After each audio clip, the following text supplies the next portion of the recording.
আর এদিকে রবিবার বারের পরীক্ষায় বেনিয়মের অভিযোগ। বার কাউন্সিল অফ ইন্ডিয়ার পরীক্ষায় বেনিয়ম। কলকাতায় খান্না হাই স্কুলে পরীক্ষায় বেনিয়ম। ফোন নিয়ে পরীক্ষা কেন্দ্রে ঢোকার অভিযোগ সামনে আসছে। আরো ডিটেল আপনাদের জানাবো। বিবেক রয়েছে প্রতিনিধি। বিবেক, ঠিক কি অভিযোগে এই বেনিয়ম সামনে এলো এবং গ্রেফতার করা হলো? দেখো, যেটা এই মুহূর্তে জানা যাচ্ছে যে গতকাল সর্বভারতীয় ক্ষেত্রে যে অর্থাৎ বারের পরীক্ষা, সেই পরীক্ষা ছিল এবং সেই পরীক্ষাতেই কিন্তু বিভিন্ন জায়গায় সেই পরীক্ষার সেন্টার পড়েছিল।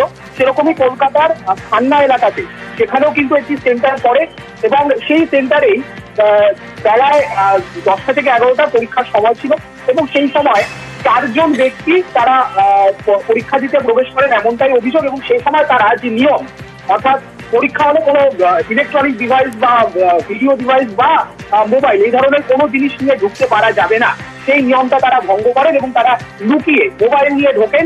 এবং যেটা আরো মারাত্মক অভিযোগ, যে তারা মোবাইল নিয়ে ছবি তুলে সেই ছবি কোশ্চেনপত্র বা প্রশ্নপত্র, তার ছবি তুলে তারা অন্য কোথাও পাঠিয়ে দেন।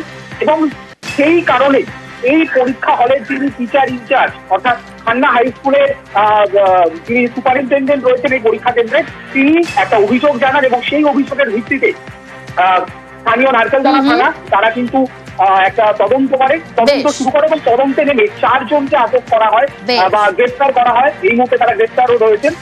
তাদের নাম হলো অলোক অধিকারী, সুব্রত অধিকারী, মাতাসুল হোসেন এবং জগন্নাথ মান্না। বেশ, তাদেরকে দফায় দফায় জেরা করা হচ্ছে। বেশ।